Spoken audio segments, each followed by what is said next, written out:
Hello everyone, welcome back to Tropmed Talk with your host Nadia. Oke, pada podcast kali ini kita masih berkolaborasi dengan Si Hai Indonesia. Kalau teman-teman Tropmed, sobat Tropmed nih, udah dengar sebelumnya podcast kita tentang inovasi sosial di Flores Timur. Nah, sekarang ini kita bakal bahas inovasi sosial di Yogyakarta, terkhususnya di Kelurahan Sidoluhur. Nah, tanpa berlama-lama lagi, izinkan saya untuk mengenalkan inovasinya yang bernama Kelompok Sobantu Luhur Jiwo.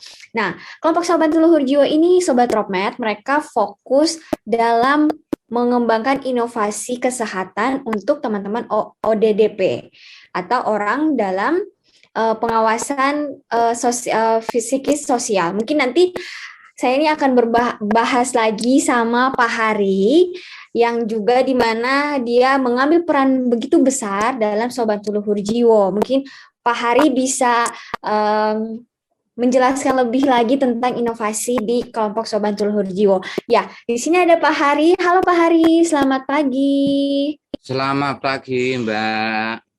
Selamat pagi, Pak. Apa kabarnya, Pak? Sehat, Ibu. Iya Pak, jadi kita hari ini nih Sobat Tropmed ingin mendengar dan juga belajar tentang inovasi di Sobantu Luhur Jiwo. Kita tanya-tanya sedikit tentang Sobantu Luhur Jiwo dari Pak Hari, boleh ya? Boleh. Oke, siap. Berarti saya mulai ya Pak dengan pertanyaan pertama nih. Mungkin Pak Hari memperkenalkan dulu ke Sobat Tropmed, Pak Hari ini perannya di Sobantu Luhur Jiwonya sebagai apa, dan juga memegang peran di Sobantu Luhur Jiwo, apa aja yang Pak Hari lakukan. Oke, selamat pagi semuanya. Perkenalkan, nama saya Hari Prianto. Peran saya di dalam Paguyuban Sobantu Luhur Jiwo sebagai Ketua Paguyuban Luhur Jiwo. Peran saya di dalam kegiatan ini yaitu kita mendampingi ODDP, orang dengan disabilitas psikososial, yang ada di Kelurahan Sidoluhur, yang saat ini jumlahnya itu 46 orang, tetapi yang bisa kita bina, kita dampingi, dan kita arahkan itu kurang lebih sekitar 26 orang. Nah, alhamdulillah sampai detik ini kegiatan-kegiatan kita berjalan berbasis rehabilitasi sosial masyarakat. Kemudian untuk kegiatan-kegiatan yang ada di Luhur Jiwo itu ada beberapa inovasi, yaitu SHG, Self Help Group, terus kemudian kita kunjungan rumah, terus kemudian kita ada kube kelompok bersama, itu pertanian kita berdayakan untuk DDP itu dengan kegiatan-kegiatan pertanian, terus kemudian ada kegiatan batik jumputan, itu juga kita maksimalkan ODDP, terus kemudian kita ada pembuatan sirup jahe, kemudian ada sibori, terus kemudian kegiatan posyandu, posbindu. Posyandu itu kita laksanakan dalam 3 bulan sekali untuk memantau penyakit tidak menular, dan mungkin itu temuan atau mungkin memang di atas ambang batas, nah kita rujukan dengan puskesmas. Oh baik, berarti ini sekarang saya lagi ngobrol sama ketuanya nih, Ketua Luhur Jiwo ya Pak ya? Iya betul Mbak. Keren banget. Oke deh Pak, tadi Pak Hari udah jelasin tentang kegiatannya seperti apa dan sibuknya tuh di Luhur Jiwo seperti apa. Tapi bolehkah saya tahu Pak, Luhur Jiwo ini berarti punya misi untuk masyarakat itu, ada nggak Pak, kayak kita punya misi untuk apa gitu? Tentunya kita dari awal kita mempunyai misi kita, yaitu memperhatikan kelompok minoritas yang selama ini memang dari pemerintah maupun masyarakat mengesampingkan ya, terutama stigma terkait ODDP di masyarakat. Nah itu misi kita untuk memberikan himbauan, arahan, dan informasi terkait ODDP bahwa sebenarnya mereka juga mempunyai hak yang sama. Nah tentunya kita untuk mengangkat dan menginformasikan kepada masyarakat, dan masyarakat menerima ODDP. Intinya kita mengangkat hak dan kewajiban ODDP. Baik, berarti lebih ke bagaimana memperjuangkan hak teman-teman minoritas ya Pak, kurang lebih. Betul, seperti itu. Nah, kira-kira melakukan misi itu udah dari kapan Pak? Luhur Jiwo udah berdirikannya sudah dari kapan? Berdirinya Luhur Jiwo itu 1 Agustus 2017. Oke. Awal mulanya itu kita memang hanya beberapa orang ODDP dan itu memang kita kerja keras. Kader kita pada saat itu baru 5 orang, terus kemudian di tahun 2018 itu menjadi 6 orang, terus 7. Nah, sekarang di tahun 2022 itu ada kader kesehatan jiwanya itu ada 8 orang. Gitu ya Pak. Berarti dari kecil dari tahun 2017, berarti tahun 2022 udah 5 tahun ya Pak Iya, sekarang. betul. Udah 5 tahun. Berarti kira-kira nih Pak, saya penasaran, apakah ada kesulitan tersendiri Pak untuk menghandle mereka? Tentunya hambatan itu banyak Mbak. Kita yang di lapangan yang langsung bersentuhan langsung dengan ODDP. Yang pertama yaitu ODDP atau pendamping keluarga atau caregiver-nya itu belum secara maksimal ya untuk pendampingan, terutama yaitu minum obat. Nah, selama ini kendala kita adalah DDP caregiver-nya itu tidak tertib untuk memantau dan memberikan obat kepada DDP, sehingga beberapa rentan waktu itu ada DDP yang kambuh, dan itu tugas kita sebagai kader kesehatan jiwa, kalau memang kita rujuk ke puskesmas dan itu perlu evakuasi, nah kita bekerja sama dengan Rumah Sakit Gracia, dan kita sebagai kader itu mengantar bersama dengan caregiver, kita evakuasi ke Gracia seperti itu. Nah, terus kemudian ada beberapa yang kalau kita evakuasi dan dia melakukan perlawanan dengan senjata tajam dan lain sebagainya, ya, itu tantangan kita untuk kita evakuasi, mereka tidak cedera. Yang selanjutnya ada beberapa memang caregiver yang istilahnya tidak mendukung penuh untuk kegiatan paguyuban. Padahal di dalam kegiatan paguyuban itu diharapkan ODDP bisa bersosialisasi, terus kemudian bisa mendapatkan keterampilan, terus kemudian dapat pengetahuan terkait pada saat bila mana mereka merasakan awal gejala kekambuhan dan itu solusinya harus seperti apa. Nah, itu sebenarnya di dalam paguyuban itu kita bekerja sama dengan psikolog puskesmas, terus kemudian ada beberapa ahli tenaga kesehatan di situ. Harapan kita ODDP dan kemudian caregiver itu mendapatkan wawasan pengetahuan terkait cara mengatasi ODDP. Baik, berarti ada kerjasama antara lintas sektor ya Pak ya? Iya betul. Yeah. Nge-handle mereka. Baik-baik. Tapi ada yang sampai ini nggak Pak, ODDP-nya harus di mana kayak, di saat mereka dikasih pelayanan, itu tuh kayak harus dijaga banget gitu Pak? Pengalaman di tahun 2019 kita evakuasi salah satu DDP dan itu dia pahamnya ya curiga dengan orang lain ya. Setiap orang yang mendekat dengan dia itu membahayakan bagi dia, sehingga dia membuat pertahanan. Di dalam rumah itu dia membawa bambu yang di ujungnya itu dikasih karter, terus kemudian dikasih kabel, dan kabel itu disambungkan dengan aliran listrik. Nah, itu pada saat saya masih babinsa di situ. Dan di situ memang ada juga yang cedera karena dia di dalam rumah dan posisi gelap, listrik dimatikan. Nah, itu memang kita memang berisiko. Tetapi semuanya bisa teratasi bekas kerjasama dari semua unsur, elemen masyarakat dan tokoh masyarakat.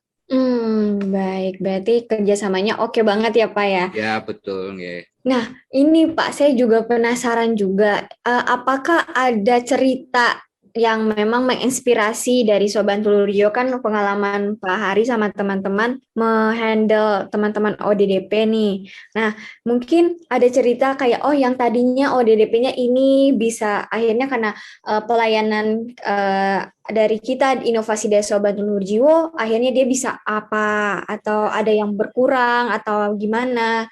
Apa ada cerita kayak gitu nggak Pak? Ya, alhamdulillah Mbak, untuk pendampingan selama 5 tahun ini sudah ada peningkatan terkait. Tentunya memang kita berharap ya dengan adanya kegiatan paguyuban ini ODDP bisa berdaya guna ya.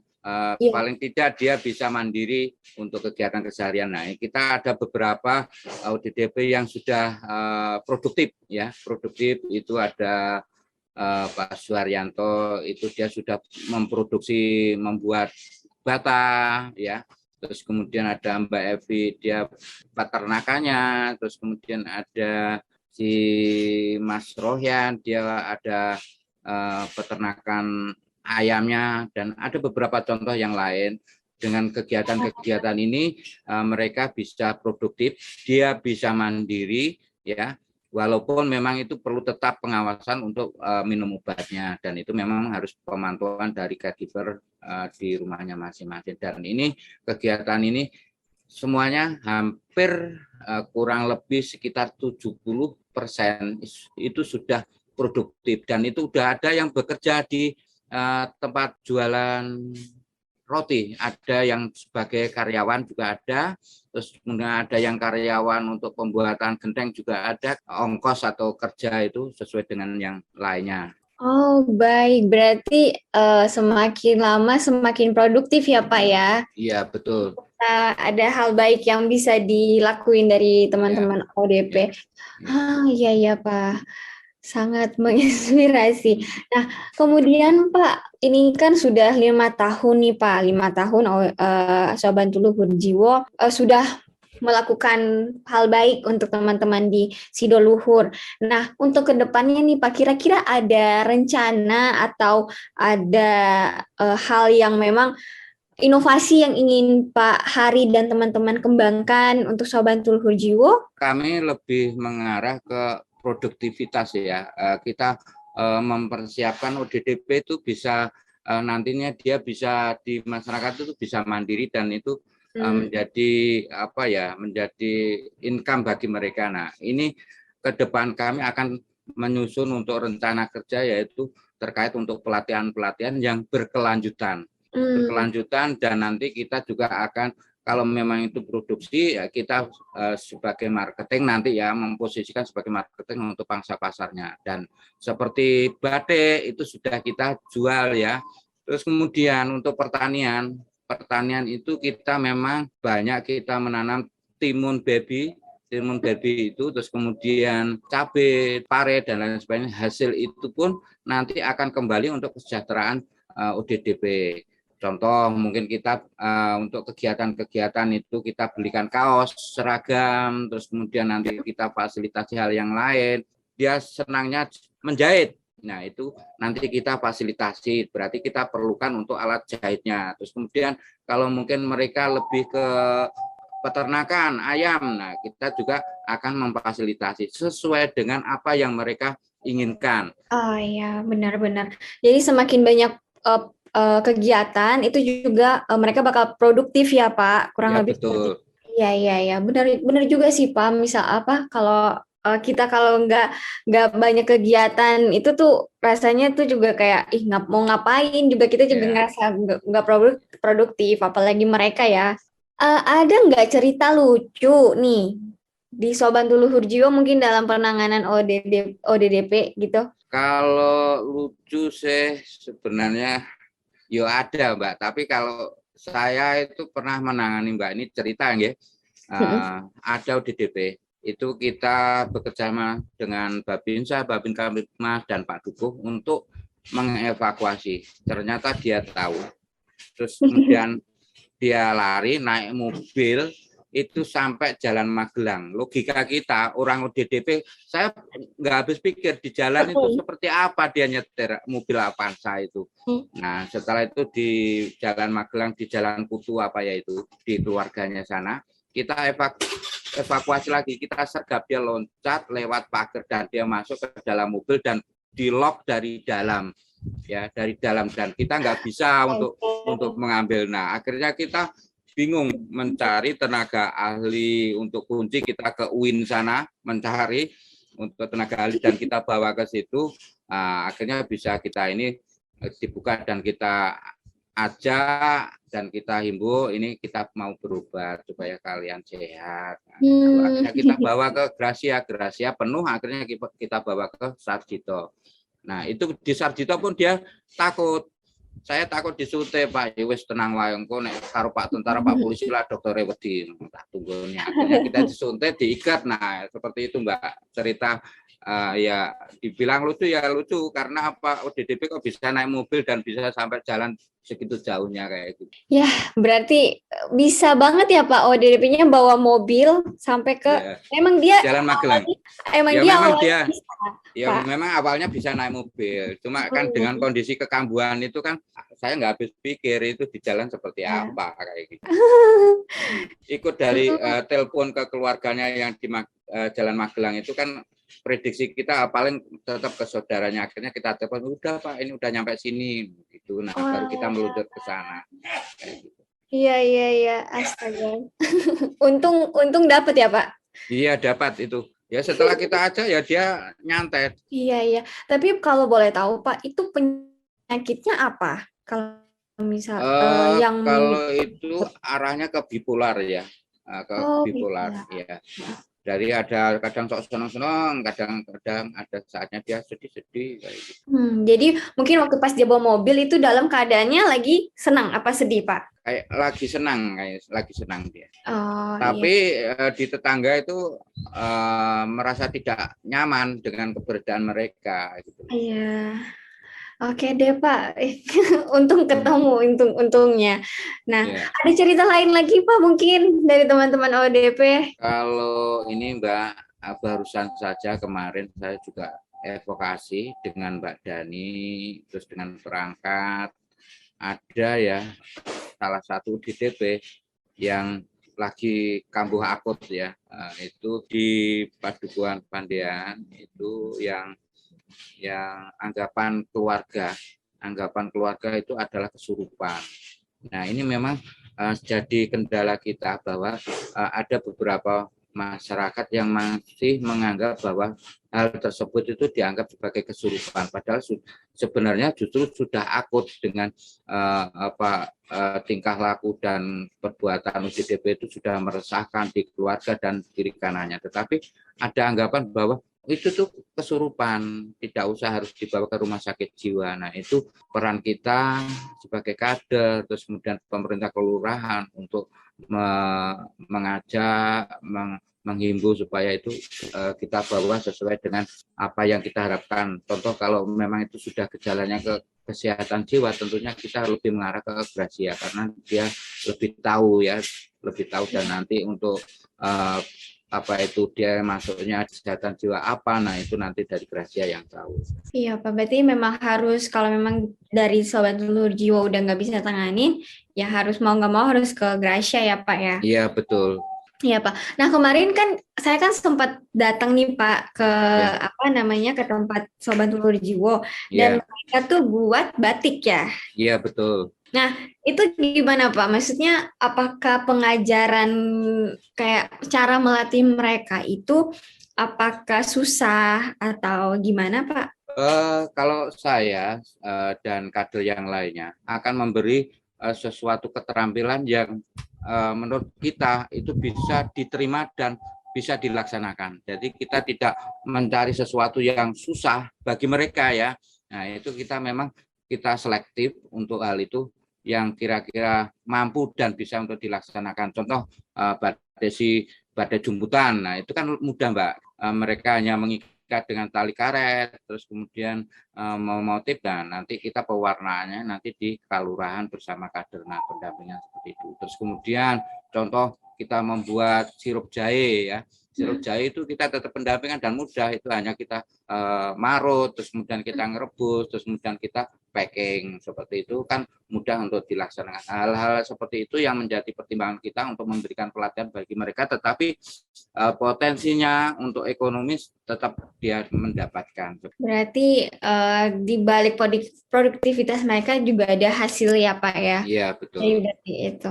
Iya. Pak, ini pertanyaan terakhir nih sebelum kita Iya, tutup. Nah, iya. kira-kira Bapak punya sebagai ketua dari Sobat Leluhur Jiwo, apakah Bapak punya harapan nggak untuk Sobat Leluhur Jiwo atau untuk teman-teman ODDP yang di Sidoluhur? Harapan saya saat ini sebagai ketua dan kader yang lainnya berharap dari semua ODDP yang ada di Sidoluhur itu bisa kita arahkan dan kita bina melalui paguyuban Swabantu Lur Jiwo. Nah, Harapan saya seperti itu dan berharap inovasi dan kegiatan ini bisa nanti duplikasi dengan kelurahan-kelurahan yang lain. Seperti itu, Mbak. Harapan kita ke depan seperti itu. Karena masih ada beberapa orang yang memang dari keluarganya merasa malu. Kendalanya seperti itu. Jadi kita ajak, tetapi keluarganya tidak mengizinkan karena dia merasa malu bahwa ada keluarganya yang ODDP seperti itu. Nah, itu memang kita tetap berusaha untuk memberikan pemahaman terkait ODDP itu. Mungkin itu ke depannya kita memang harus kita merangkul semuanya karena masih adanya diskriminasi di lingkungan tersebut ya. Kadang dikesampingkan, kemudian ya dianggap ya sebelah mata lah seperti itu. Nah, harapan kita berharap mereka bisa sama seperti warga masyarakat yang lainnya. Baik, Pak. Mulia banget ya, Pak. Ininya harapannya. Jadi memang harus kayak begitu sih, Pak. Kata aku, kalau dari aku sendiri kayak kadang tuh masih banyak orang yang pikir bahwa oh ini orangnya tuh sakit jiwa, jadi nggak bisa dikawanin gitu, atau bisa ditemanin. Padahal mereka itu yang butuh lebih banyak gitu ya, Pak. Nah, baik Pak. Pak, menarik sekali tentang cerita-cerita dari Sobantu Luhur Jiwo, tentang bagaimana Pak Hari dan teman-teman bisa berkontribusi untuk masyarakat, terkhususnya bagi teman-teman minoritas. Nah, tapi sayang sekali kita nih waktunya cuma sedikit, Pak. Jadi kita membatasi cuma 10-20 menit pembahasan kita. Jadi karena waktunya udah habis, saya dan perwakilan dari SIHAI Indonesia juga mengucapkan terima kasih banyak untuk kesempatan dan waktunya dari Pak Hari yang sudah ngobrol-ngobrol bahas tentang Sobantu Luhur Jiwo. Semoga dengan cerita dari Pak Hari tentang Sobantu Luhur Jiwo bisa jadi pengetahuan baru dan pengalaman baru untuk Sobat Tropmed yang mendengarkan.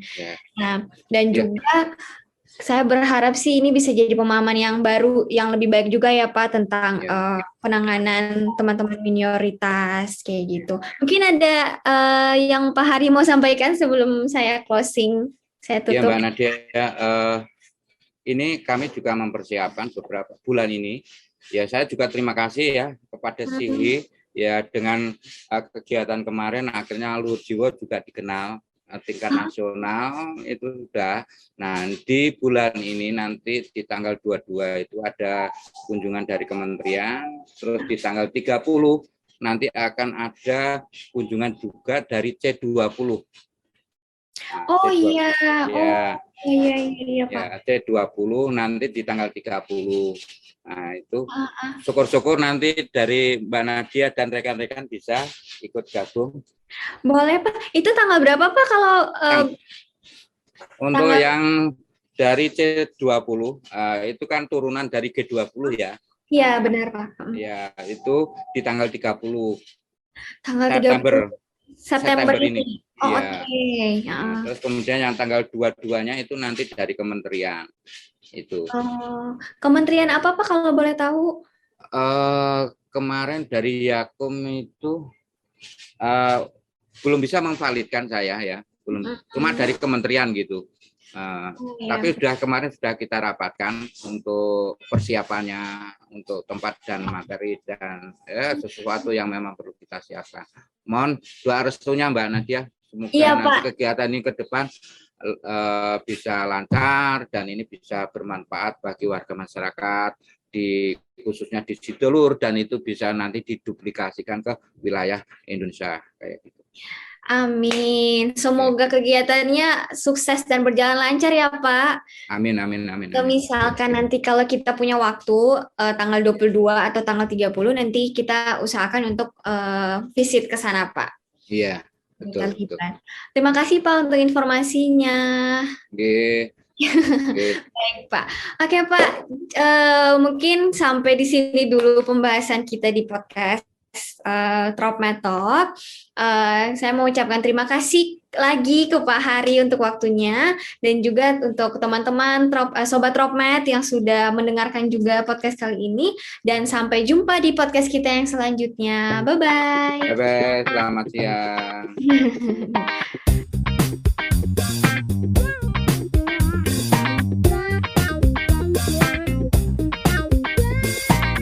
Metal.